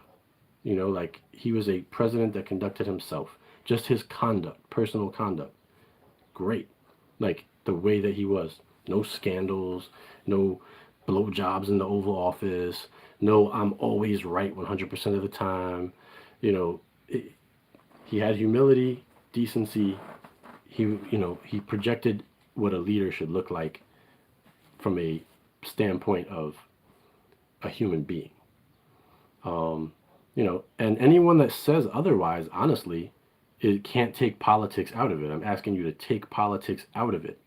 If you saw Donald Trump and you saw Barack Obama, and let's say you're gonna have a party, okay, or not a party. Let's just say you can, you're gonna have a function at work or something where you need somebody to represent you and who you are, where you're trying to get a promotion or something. Who are you picking as the person to represent you to, corporate? You gonna pick Donald Trump, or you gonna pick Barack Obama to speak on your behalf? Who's the better speaker? Who's the person that conducts themselves with civility more? It's not about politics. It's about the individual that I'm speaking on and their behaviors. So again, I don't care about if you're a Republican or a Democrat. I'm not here arguing with you about that. I'm arguing about facts. I'm arguing about behavior. The facts are there is zero proof as of right now of any kind of widespread fraud, and Donald Trump is running around saying that there's fraud as if it's a fact, and he doesn't have any facts to back that up. Giuliani could go to court. He says he's got 60 people. Maybe they'll have facts then, but I don't think so, but maybe. And if they do, then you can go on and you can tell everybody that there was voter fraud, but you shouldn't be doing that until that happens. Because you have a responsibility. You know how your followers are. You know how the people that vote they treat you like Jesus Christ. A lot of them. That's what scares me. Like I said, nobody should look at a politician that way. Like it's not. That's not a good thing. You gotta. That means once you're looking at somebody like that, you believe anything they say. And that's why we have this problem today. That's why Donald Trump is able to always be right. And nobody questions that.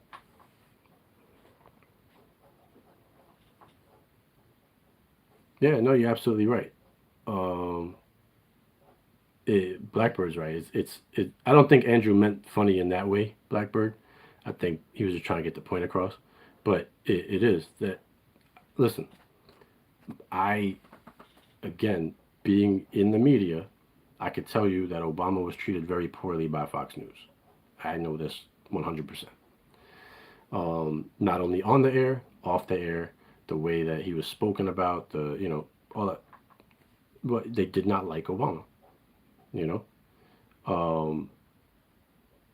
and I can't speak to an individual, because you also got to remember this, right? I can't speak to the actual individuals that you see on air and say that person is racist per se, because the people that work for a company like the media, especially a media company, they just have a job and they got bills to pay.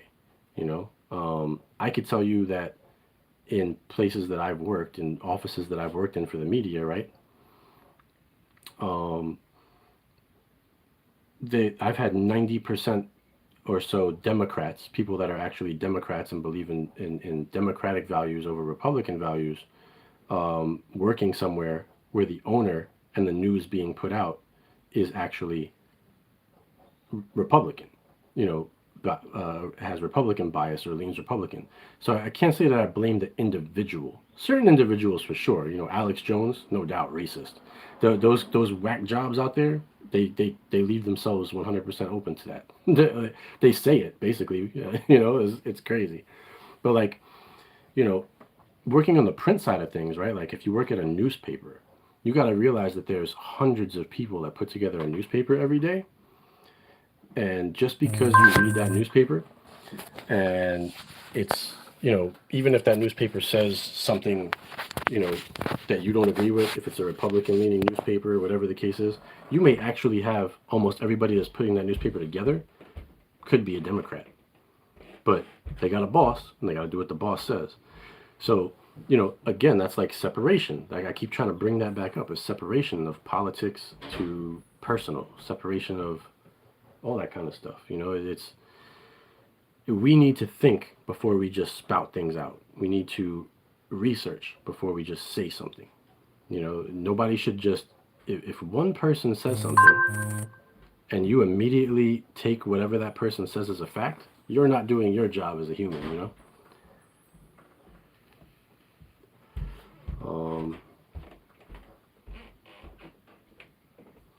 You want to prove me wrong, Kerry? Go ahead.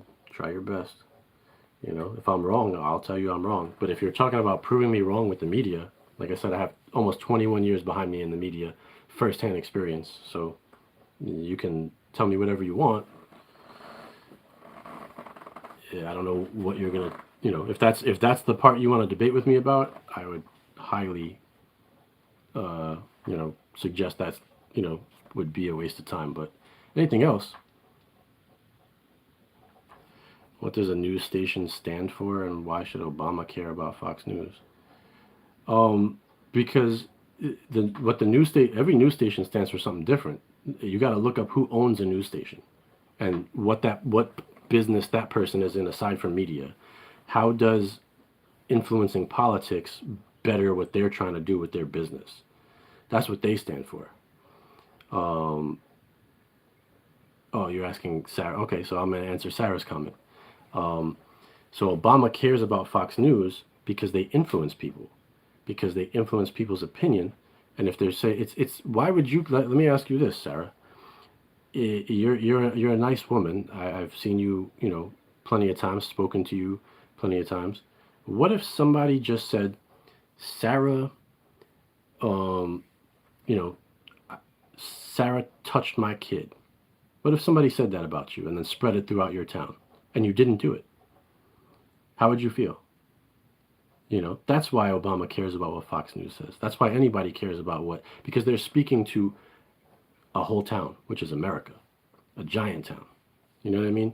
So that's why you care, because you're a public figure and people can say anything they want about you on a news station. They shouldn't, but the way Trump does things, he just says something with no proof and then it becomes true. Like, talking about, what's up, Tim? He made the baseless claim, completely baseless, and I wouldn't be watching if I didn't like you. No, it's fine. Like I said, I'm all for debate, but I just don't know what you want to debate me about. I'm all for it. But my level of knowledge when it comes to actual media is pretty damn high, if that's what you want to debate about. But the news should be held to a high accountability. I don't like bias in the news. So they are partially to blame for this problem, And here's the funny thing. Here's what I'll tell you. Everyone, while Trump was president, right?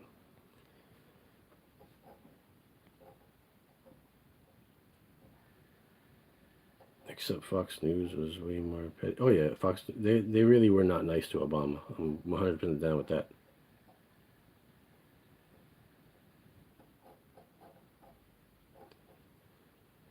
See, that's where you're wrong, Sarah. Fox isn't biased to the left. They're just now no longer siding with Trump.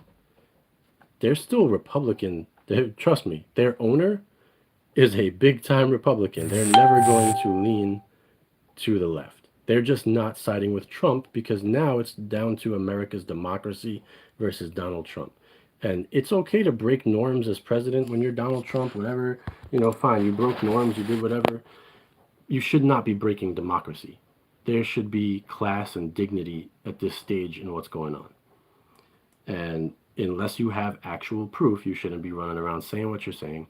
You should be working with Joe Biden. He should have gotten a phone call at least to say, hey, I'm still going to fight this because I think this is what happened.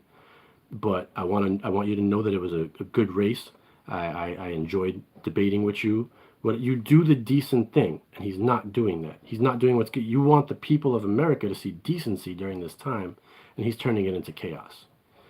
And that's why Fox News is not siding with him right now. But they will not be left. Trust me, they will never be left. They will always lean right. And what I'm seeing now, this is the funny thing, right?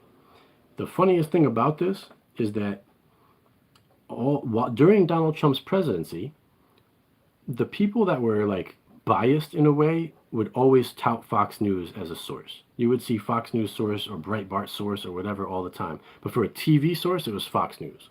If you were like a Trumper, or if you were a hardcore Republican, and maybe not a Trumper, but like really right side Republican, that was the only place you would send your news from as far as a TV station. You would put links out to that to make your case or whatever. Since the election was called, right, Fox News has not been as kind to Donald Trump.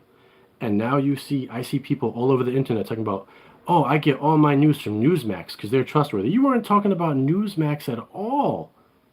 Those people that switch to Newsmax, you're just Donald Trumpsters. That's what you are. Because you want to go to the one place where Trump is still right. Nobody was sending out Newsmax, talking about Newsmax until Fox News stopped defending Trump. Now all of a sudden, Newsmax is the Republican's best friend if you're a Trumpster. So it's, you gotta, if you're the person that's doing that, whoever out there is doing that, you gotta stop. You gotta just go, okay, whether it's right now or whether it's in 4 years, Trump is gonna be gone. And we're never gonna have him as a president again. And he's never gonna be my leader again. And he's never gonna be, any of that again. Like, he's gonna be gone and somebody else is gonna be there. There will not be another Donald Trump. So you can't attach yourself to one person like that to where you switch entire news stations around because somebody just stopped supporting your candidate. He's a human being, one person.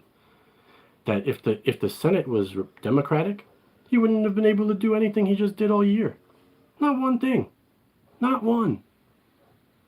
Okay? The president doesn't hold all the power by himself. But people act like,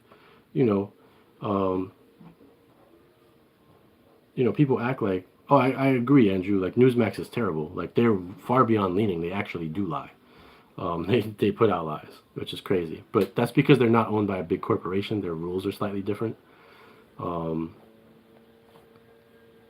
Yeah, One America. These were people that were like individual journalists that started channels up and trying to make money doing what they do, basically. But if you look up Newsmax, they've done so many shady dealings and like promoted people for money.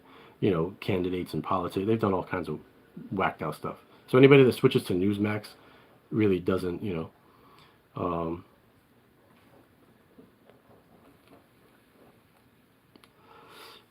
it's decency, guys. That's all I want to point out. We're almost at 2 hours. I'm gonna get out of here because I think my wife is home, and I know she said she wanted to go out. If we don't go out, I gotta straighten this up. But I'm not here to fight with nobody, and anybody that I disagreed with in here, I love y'all. It's not that serious. It's just a matter of,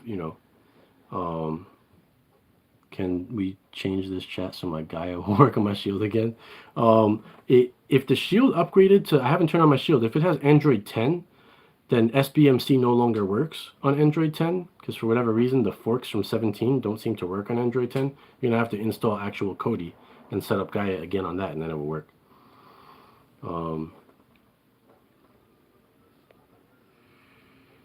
Fox News suspended someone for defending Trump. Right or left? That's wrong. It's not, though.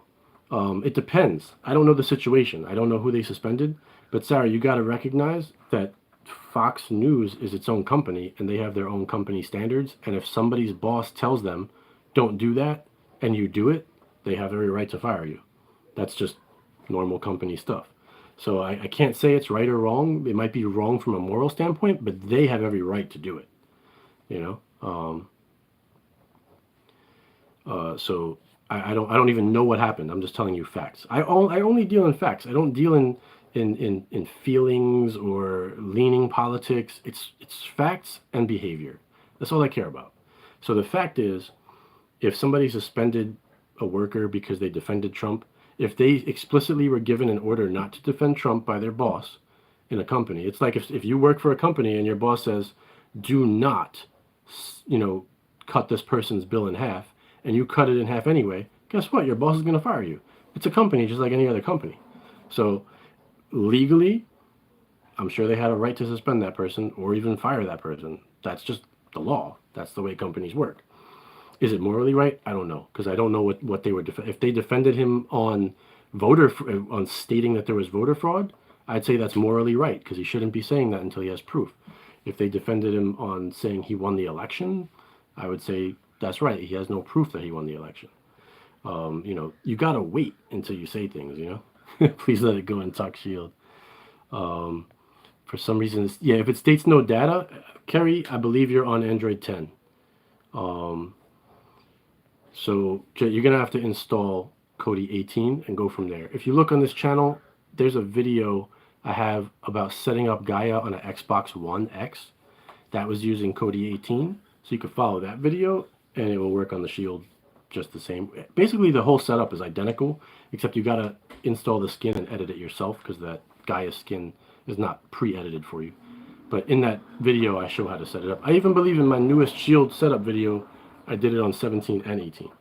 So you might be able to just do it right off that video if you fast forward towards the end of it. I might have done that on the live version of that video. Oldest release of Kodi that works on Android 10 is, I believe, regular Kodi, you can go back to 17. But for whatever was done to make the forks be forks, broke on Android 10. That's what happened. So the forks don't work on Android 10. But I think you can install actual Kodi 17. But the problem, well, I guess you could do that too. You could probably install 17 and tell it not to update, from the Play Store first. And then you could probably hold it with 17 that way if you wanted to. You could probably do that too. I haven't tried that, but I would assume that would work as long as it's official Kodi. Other than that, there's not too much going on in streaming, honestly, that there is to talk about, because everything's kind of the same. Cinema HD is my go-to APK. It still works very well. I highly recommend you guys use Real to Brid for doing streaming. I strongly, advise that. Free links are pretty bad now, but if you've got to try to get something with free links, it's probably the Target SDK that updated, Buzz. And since the forks are locked, you're not going to be able to change that Target SDK unless somebody wants to go back in, Juggernaut, if you're watching, hint, hint, and maybe try to update the 17 fork with the SDK. Maybe it might work. I don't know. I don't have time to mess with that. I didn't even do any of the 18 forks. Juggernaut did them. I did the 17 forks, and Storm did some of the 17 forks too. A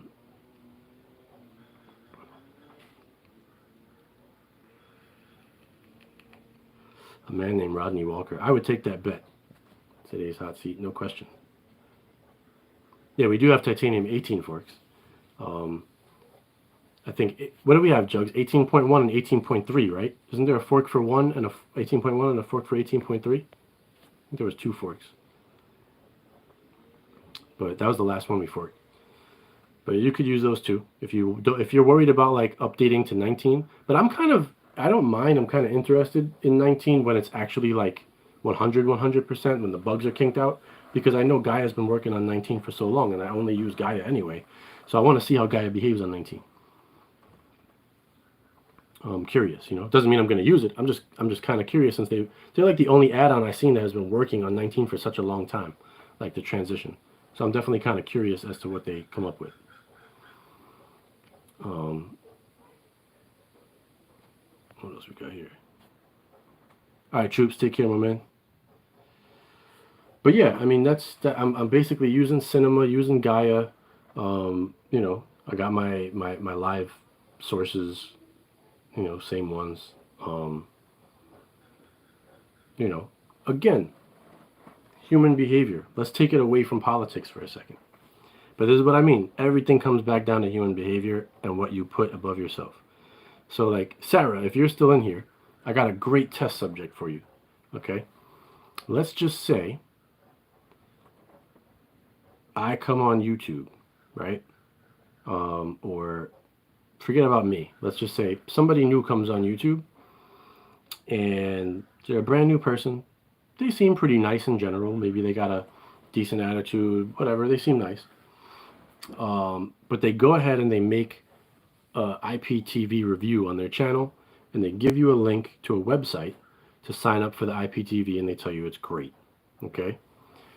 And then a week later, they come out and they do another IPTV review, and they tell you it's great, and they give you a link to a website to sign up for it, where you got to go and give some website that you don't know your credit card information and all that stuff.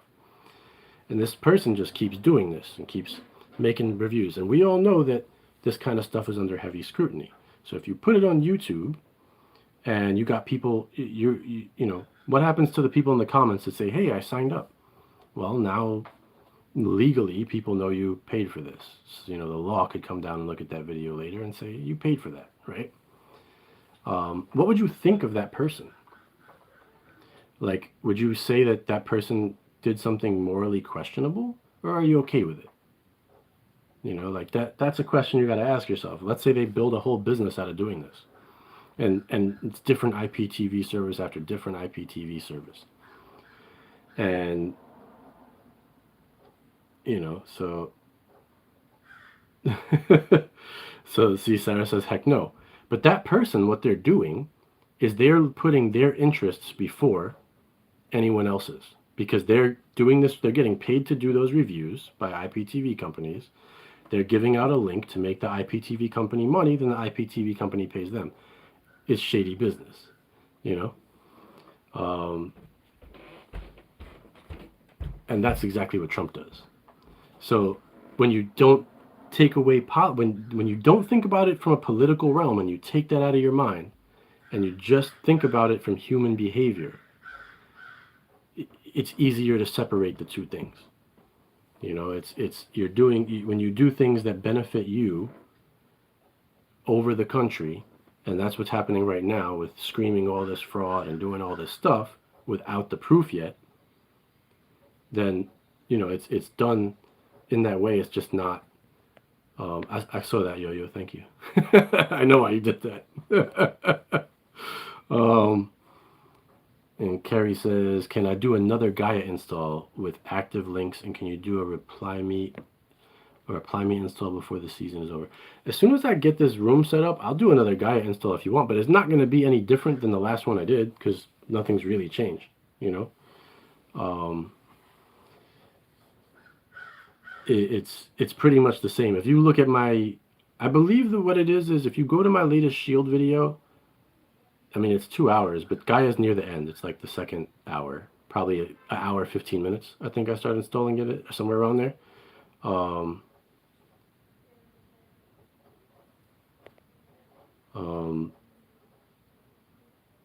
You know, I don't use anything except Gaia. If it's a Kodi add-on, replayed, don't use it. I use APKs and Gaia. That's it. Because it gets me everything I need. I have no, you know, I'm definitely interested in checking out. I haven't used Turk's new APK, but I'm interested in checking it out. I love Turk's when, you know, he had a add-on. So I'll, without a doubt, give his APK a good look. I won't put it online unless he doesn't care. You know, I would show it to y'all online if he doesn't care, but I don't know. He was always very against that back in the day, you know. You guys got to remember, I was around a long time. So, you know, I think I only showed Turk's add-on one time, literally, on YouTube. And, you know, he wasn't really a fan of me doing that. So, do I think Trump uses Kodi or Cinema? No, I don't. Oh, man, that's funny, though. Replay me real-time NFL gameplay. Oh, okay.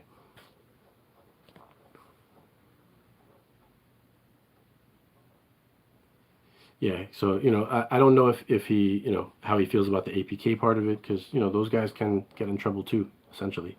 And, you know, I'll show it if he doesn't care, but I'll get clarification on that first. I haven't spoke to Turks in years, so if I can find him, I'm sure I could, but, you know, once I get everything set up, but